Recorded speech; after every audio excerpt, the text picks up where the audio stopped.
جاتا ہے نا تو انسان بھول بھی تو جاتا ہے نا. تو اگر اس کا موبائل غلطی سے بھی کسی کی بیل ہو گئی تو پھر جو اس کا حال ہوتا ہے, جو اس کا رمضان المبارک سے پہلے جو جمعہ آیا تو مجھے ایک صاحب نے پرچی تھمائی, ایک نوجوان نے. کہنے لگا حضرت رمضان آ گیا ہے تو ہم کچے نمازیوں نے بھی اب مسجد میں آنا ہے, تو ذرا پکے نمازیوں سے گزارش کیجئے گا کہ کچوں کو بھی تھوڑی جگہ دے دیں. یہ ہمیں گھورتے ہیں, کہتے ہیں آ گئے ہیں مہینے بھر کے نمازی.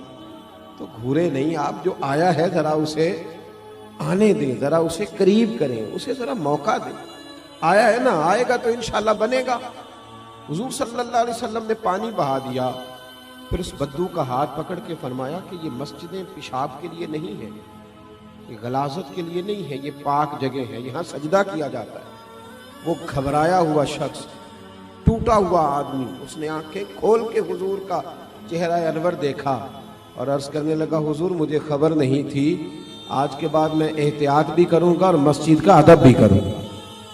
تھوڑا سا زمین پہ چل کے, زمین پہ چلنے والوں کے دکھوں کو سمجھنا چاہیے. نیچے اتر کر جو آدمی ہوا میں وقت گزارتا ہو اور زمین پر چلنے والوں کے بارے میں تبصرہ کرتا, اس کے لیے ذرا مشکل ہو جاتا ہے. زمین پہ اتر کر لوگوں کی تربیت کا ماحول بنانا, ایسے لوگوں کے ساتھ جو بالکل دور ہیں انہیں قریب لانے کی کوشش کرنا, ان پر تھوڑی سی محنت کرنا, تھوڑی سی ان پر جد و جہد کرنا. اور مجموع کا اور اجتماعات کا شوق تو آج ہوا ہے نا.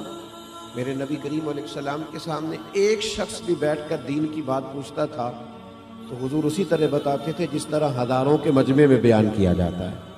اور حضور نے ایک ایک شخص سے, صحابہ کہتے ہیں بعض اوقات ایک شخص آتا, وہ بات پوچھتا, چلا جاتا, پھر کچھ دنوں کے بعد آتا, پھر دوبارہ وہی بات پوچھتا تو حضور اسے اسی طرح بتاتے, پھر وہ کچھ دنوں کے بعد آتا.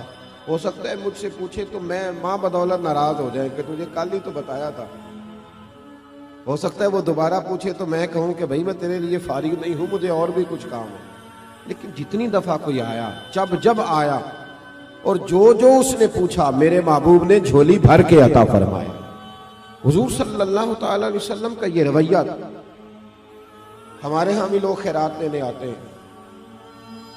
تو بہت بڑا بھی جو سخی ہوتا ہے نا رمضان میں, اس کے دروازے پہ آ کے صبح 9 بجے غریب بیٹھتے ہیں زکوٰۃ دینے آئے.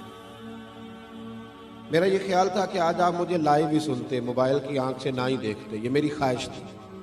ان کو کبھی کبھی چھوڑنا بھی چاہیے نا جی, اتنا فرض تھوڑی ہو گیا ہے, اس کو کبھی چھوڑنا بھی چاہیے, اس کو چھوڑیں. اور ویسے بھی میں نے کہا تھا کل بھی ایک جگہ پہ کہ ہے دل کے لیے موت مشینوں کی حکومت. احساس مروت کو کچلتے ہیں آلات, تھوڑی دیر ہم سے یاری لگائیں نا آپ لوگ اور مسکرائیں, تھوڑا سا خوش ہو کے بات سنیں, اللہ آپ کو اجر عطا فرمائے. اس کو سنبھال کے رکھا کریں, گم بھی ہو جاتا ہے کئی دفعہ. اللہ تعالیٰ آپ کو جزا عطا فرمائے. میری بات پہ غور فرمائے میرے بھائی. سید عالم صلی اللہ تعالیٰ علیہ وآلہ وسلم, حضور صلی اللہ تعالیٰ علیہ وسلم, ہم سے بھی لوگ مانگنے آتے ہیں نا بھائی. صبح 9 بجے بیچارے غریب لوگ آ جاتے ہیں رمضان میں سیٹھ صاحب کے دروازے پہ. تو پھر جب وہ کہتے ہیں نا زکوٰۃ لینے والی عورتیں آئی ہیں 9 بجے کی بیٹھی ہیں, تو 12 بجے سیٹھ صاحب اٹھتے ہیں. پھر اندر سے پیغام آتا ہے کہ ٹوتھ پیسٹ کر رہے ہیں, ابھی آتے ہیں. تھوڑی دیر کے بعد خبر ملتی ہے کہ وہ 2-3 اخباریں بھی پڑھیں گے کیونکہ سارا دن ملکی حالات پہ تبصرہ بھی تو کرنا ہے. پھر تھوڑی دیر کے بعد خبر آتی ہے کہ وہ جو ملازم ان کا بریڈ لایا تھا وہ ٹھنڈا تھا, اب تازہ لینے گئے. باہر غریب لینے آیا ہے, اور جو لینے آیا ہے اتنا ہی ہمارے لیے کافی نہیں کہ رب کریم نے کسی کو ہمارے دروازے تک بھیج دیا ہے, یہ بہت کافی نہیں تھا. اور اس کے باوجود بھی جب وہ باہر آتے ہیں تو پھر وہ کہتے ہیں تم لوگ تو سونے بھی نہیں دیتے, خیرات لینے آئے ہو کہ جان لینے آئے. پھر بھی اور پھر لوگوں کو چیک کیا جاتا ہے, تم وہی تو نہیں ہو جو صبح بھی آئی تھی, تم وہی تو نہیں ہو.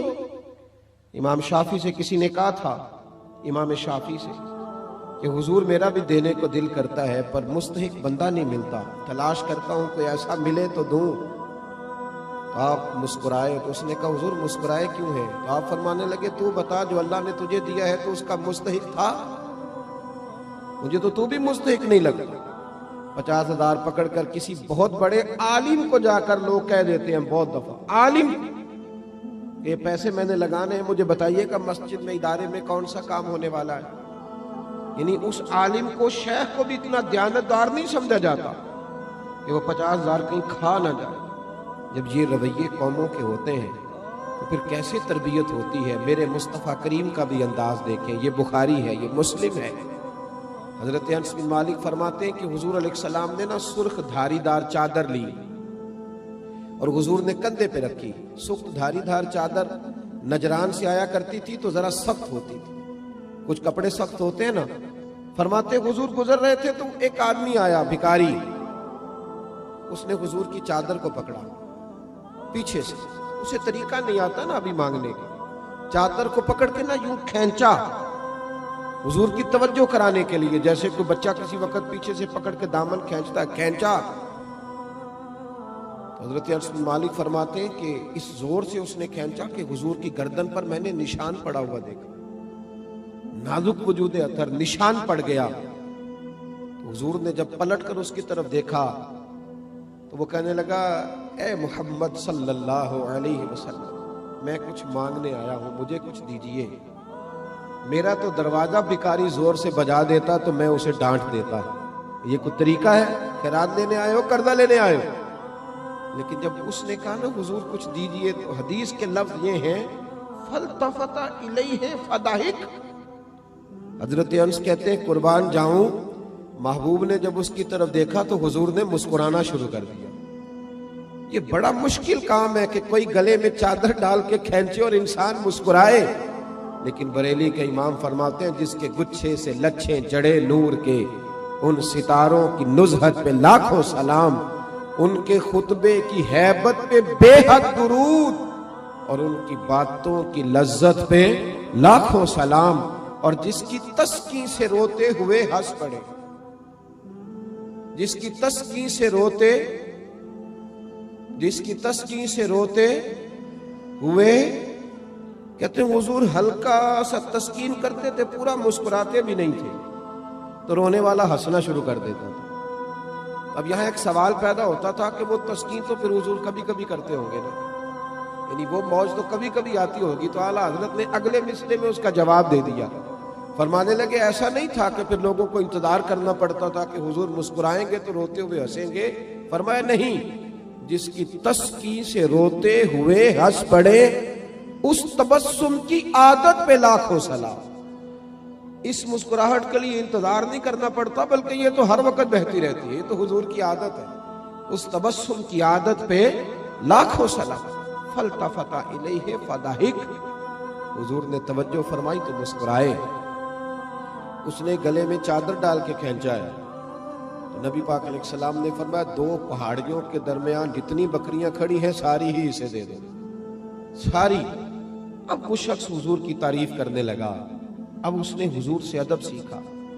ہم لوگ جب تھوڑا سا کسی کو سکھانے کا موڈ بنائے، ہمارے ہاں سکھانے کا موڈ نہیں ہے، ہمارے ہاں تو آدمی کو بے ادب قرار دے دیا جاتا ہے۔ ہم کسی شخص کی تربیت نہیں کرتے، بلکہ اس کو کہتے ہیں تجھے پتہ نہیں ہے چلنا کیسے تھا، آنا کیسے تھا، بیٹھنا کیسے تھا۔ بھئی آپ پہلے سکھا لیں، تعلیم دے لیں، اس کو پہلے آپ باخبر کریں، اس کے بعد اگر کبھی جھڑکنا ہو اپنے شاگرد کو، بیٹے کو، سلسلہ طریقت میں آنے والے کو آپ تنبیہ کر سکتے ہیں، لیکن لوگوں کو اس رویے کے ساتھ۔ بڑی خوبصورت حدیث لکھی ہے قاضی اجاز رحمۃ اللہ تعالی علیہ نے شفا شریف میں، بڑی خوبصورت۔ فرماتے ہیں کہ ایک بدو حضور کی بارگاہ میں کچھ لینے آ گیا، خیرات لینے آ گیا، رات کا وقت تھا تو حضور صلی اللہ علیہ وسلم نے کچھ عطا کیا۔ جب حضور نے کچھ دیا نا تو اس نے بڑی سخت بات کی، بڑی سخت بات کی۔ حضور نے کچھ دیا تو کہنے لگا کہ یا رسول اللہ صلی اللہ علیہ وسلم، میں نے تو بڑی تعریف سنی تھی، معاذ اللہ ثم معاذ اللہ نقل کفر نہ باشد۔ کہنے لگا میں نے تو بڑی تعریف سنی تھی، آپ نے تو کچھ بھی نہیں دیا۔ حالانکہ حضور تو جس کو ایک قطرہ عطا کرے اس کی تو نسلوں کی بھوک بھی ختم ہو جاتی ہے، لیکن دیہاتی تھا نا، ان پڑھ ہے، ابھی بدو ہے، آداب نہیں جانتا۔ میں نے تو بڑی تعریف سنی تھی، تو یہ آپ کیا دے رہے ہیں، یہ آپ نے کیا کیا؟ حضرت عمر فاروق رضی اللہ تعالیٰ عنہ موجود تھے تو جناب عمر نے تلوار پر ہاتھ رکھا، اس بے ادب کو قتل کریں گے۔ حضور نے فرمایا عمر ٹھہر جا، جلدی نہ کر۔ حضرت عمر فاروق رضی اللہ تعالیٰ عنہ کہتے حکم پا کے میں ٹھہر گیا تو حضور نے اس بدو کا دامن پکڑا، حضور گھر لے گئے۔